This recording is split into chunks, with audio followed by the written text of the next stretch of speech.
G'day everybody and welcome back to another episode of Craft by Tim, and welcome to the new workshop tour. So I decided to do another one of these videos because it's been a while and I haven't shown you guys what I've done with the place. So let's jump in, starting over here with the table. Ignore this is show stuff, but this is the current table. It's obviously a lot shorter than what it was.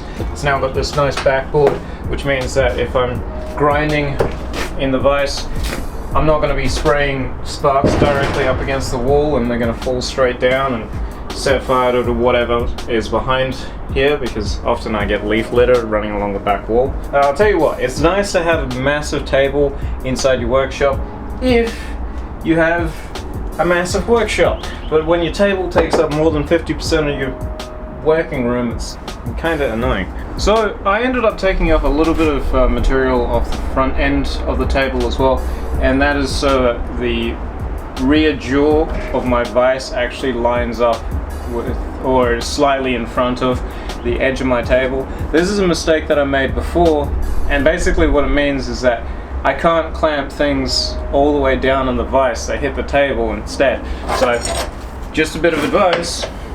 Get it? Advice? Funny. Always make sure that your rear vise jaw lines up with at least the edge of your table, if not overhangs it a bit.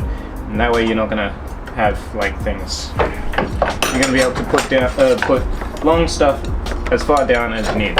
As for with the underside of the table, the whole idea behind this is to sort of help try and clean this place up and try and keep it neat and tidy as often for as much time as possible. So starting off, I'm gonna put some extra little under table storage under here. I've already got one extra board here. I've taken off the door that was on here. The oven will probably live under here, and then I'll have power cables running up there. I'll talk more about that in a second. And then I have extra sort of just rectangle tubing left over from previous projects. I've just welded some on there, and that's going to become more storage once I get another shelf for here, and then I'll probably weld another one in here and do the same thing. Yeah, that's all just to hopefully help out with a bit of extra storage, making sure that I keep things as neat and tidy as possible. So I am really glad that I decided to adjust the size of the table. It does mean that the size of the work that I'm allowed to do is a lot smaller, but it also means that there's a lot less area to be cluttering with just junk. So hopefully this will sort of help me throw things out more often when I don't need them anymore. But yeah, so far it's working out quite well. Let's move on. Of course, I also got an anvil. I forgot whether or not I've actually included that video in this playlist. But anyway, I'll try and make sure that I remember to put this in the playlist if it isn't already in there. But if you want to learn more information about this and the stand, how I made it, all the rest of it, I will try and link a video at the end of this. So the other big adjustment has been this. This has been a valuable addition to the workshop. Basically, I got these sides from my brother. His work was just throwing them out, so he's like, oh yeah, sure, I'll come by and I'll grab some for you. I was like, alright, cool. I ended up with 3 of them, and I was like, I'll be able to do something with that. And then I realized how big they are. They're huge. And then I was like, ooh, am I gonna run into the same problem with the table? If I was using the original shelves, probably, because the original shelves were massive. I think they were going to come out to here or something like that, and that's going to take up all my forging space, so I don't want to do that.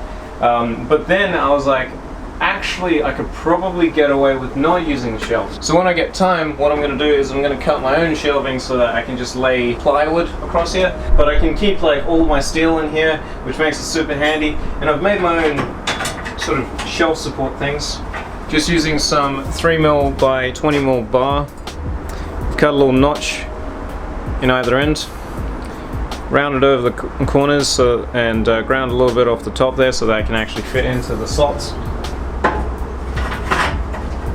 And this means that all of my steel stays off the ground, and my bottom shelf is all the way like, I don't know, 30 centimeters off the ground, so I can still fit a broom underneath there and sweep everything out. Eventually I'm going to have a shelf for the bottom one, and that is where I'm going to keep these massive coil springs, because I picked these up off the side of the road. They're going to get thrown out, so I was like, hell yeah, I'll snag those. So stuff like this, I'm just going to sort of start to collect, and hopefully not over collect, just keep them in the bottom there. Not all of my steel's going to be able to fit in something like this, so I got to figure out another way of holding them. This is timber, so I can just, I'll do one of these.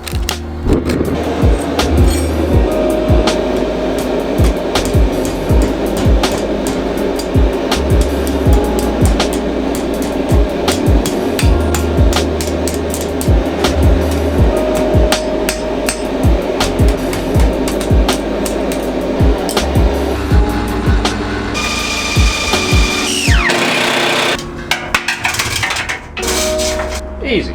Alright, so it's not the prettiest hook that you've ever seen, but I'm running out of time for this video. So, let's move on to the next thing. And one of the last little things is this power board. I decided that I wanted to get a little power board in here, one with individual switches. So this way, I can finally get a light. And I'll probably put that one, hopefully not over the top of the forge, because obviously it's going to get a bit hot. More on that side of the workshop where the forge is. This way I can run a light off it, and I can only have the light on, or I can plug in an angle grinder. And I can run that during the day, and not have the light running at the same time, and I don't have to unplug anything. I just turn on a switch, turn it off. When I finally get a bit of storage in here, some kind of lockable storage, I'll hopefully be able to have my welder out here. So anytime that I need to use the welder to do some welding, unlock the door, open her up, hook her up to the table, and then I can basically just hook up an extension cord to there and I can start welding. I know that there are dangers about using like power tools with extension cables and using power boards, especially with welders. I've assessed the risk and I said I am okay with this risk. I'm not suggesting that you should do this, I'm just saying this is how I've done it. And for now, it's working. And one more thing before I sign off, I'm going to talk a little bit about the projects that I've been working on, aside from the shed, just sort of background stuff. Obviously, the first thing that I'm currently working on is the sword, and I have actually gotten back on that because for a while there, I actually fell off it. I was like, I'm not super keen on this build, and I know as soon as I don't feel like I'm having fun doing a build, it's not fun for the people that are watching, which sucks. But that one I'm definitely getting back on, and I want to make the build more engaging to not only you guys, but myself, and also future me who has to edit this, because as soon as I get bored during the build, it starts to become boring for me. I start to show it in the video, and then when I start to show it in the video, it becomes boring for me when I'm editing, and that just, overall it becomes a kind of boring meh video, and I don't want that. I want my videos to be good content, something that I can finally be proud of. I'm still not proud of most of them. In the background, obviously, I've been working on this piece of Damascus. This is the explosion pattern Damascus. That's the leftover billet. I'm hoping that I can squeeze out another knife out of that. That'd be kind of cool. But this is currently the knife that I've been working on. I'm actually really excited for it. It's such a pretty pattern. Unfortunately, it did get distorted quite a bit, so I don't know, it's still pretty cool though. I like it. Generally, it is actually a really nice knife. However, I do know that there's a lot of people out there who look at channels like mine who make knives and they make all this extravagant sort of stuff, and they're like, wow, that's so cool, but I'll never be able to achieve it because every knife that I turn out looks like that. It happens for me. I mean, case in point, this knife ended up with a massive crack in it. Where is it? Where's that crack? There it is. Massive. So, and I'll talk about this a little bit more. But for this knife, there are still problems with it, and I do want to talk about them. Being a creator, we often pick up on it a lot more than anyone else ever would. We'll pick apart our own work so much that we'll hate it by the time we're done with it. I wanted to talk about a few of the problems that I've picked up on this knife, and it's more or less something that I can help improve myself, but something that you guys can watch out in your own work. So first things first, right there's tiny little bit of delamination. Thankfully it's running in the same direction as the blade, so it's not detrimental to the actual structural integrity of the blade. I did end up with one running like this, which is not good. However, it was only just superficial and I ground through it when I was doing the grinding, so it turned out okay. But it was a bit scary to sort of see that pop up and you're like, oh, I really hope this works out. Just a little bit of delamination, nothing too serious. It's alright. Something else is right in there. You can see that on this side. right at the top there's just that little bit of gap. You get a little bit of gap within your bolster, and especially when you're doing mirror finishes, you pick up on it so much. And it's like, how did you get there?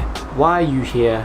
And why don't you leave? When it comes to doing Damascus, that sort of thing becomes a little bit more common because, of course, you have an uneven surface. When you're making knives, however, just provided that you can keep the knives flat on both sides, you'll have significantly less trouble making sure this doesn't happen. It is really hard to get around, especially if you don't have all the tools like a surface grinder or a surface grinder attachment for your belt grinder or something like that.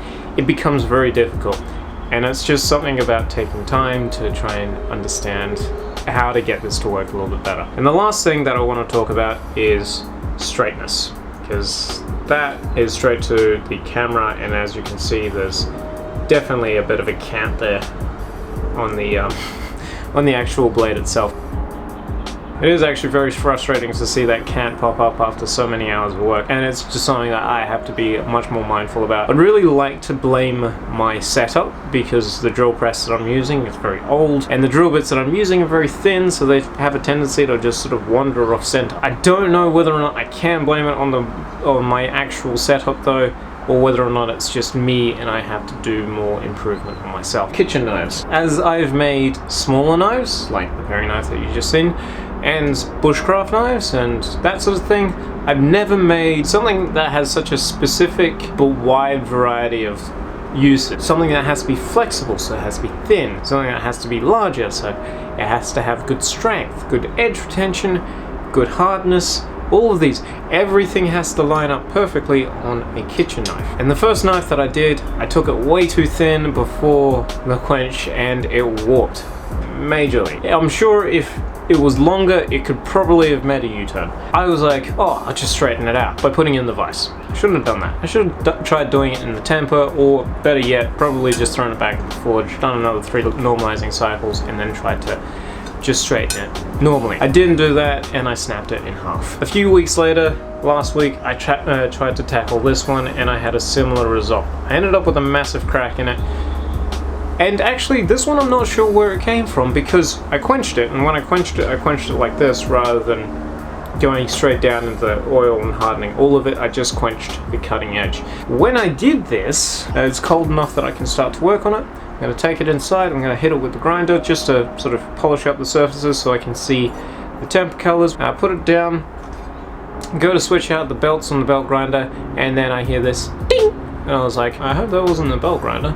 And sure enough, it wasn't. It was the knife. The knife just cracked. It ended up with a massive crack in it, and it was just super weird to just sort of get that result out of nowhere almost. So my kill count's currently up to 2 knives, and I'm hoping that I don't end up with a third. Both of those were 1084, so I'm hoping that when I switch out to this, which is a car leaf spring, I'm not going to have as many problems, and hopefully I'll end up with something a little bit more cooperative when it comes to the whole warping and cracking problem. These knives, this is called a well, the shape is sort of resembles a Santoku, I think that's how you pronounce it. These sorts of knives are meant to be 1.5 millimeters in thickness at their thickest point, so everything else is meant to be underneath that. This is insanely thin, and I've never worked on something quite like this before, so I'm hoping that with more practice and a little bit more patience, I should end up with some kind of result that I can be somewhat happy with. I wonder whether or not I could actually shorten this knife. I hope you guys enjoyed this episode. I know it's a bit all over the place. Believe me, this editing is going to be very difficult. Sorry, Tim. Hopefully you guys get a little bit more of an insight into not only how the shed is, but also how I am when I like to critique my own knives and sort of see areas of improvement. Not everything that we do is perfect. Keep at it, guys, and I'll catch you all in the next episode. Remember to stay safe, happy crafting, and as always, cheers.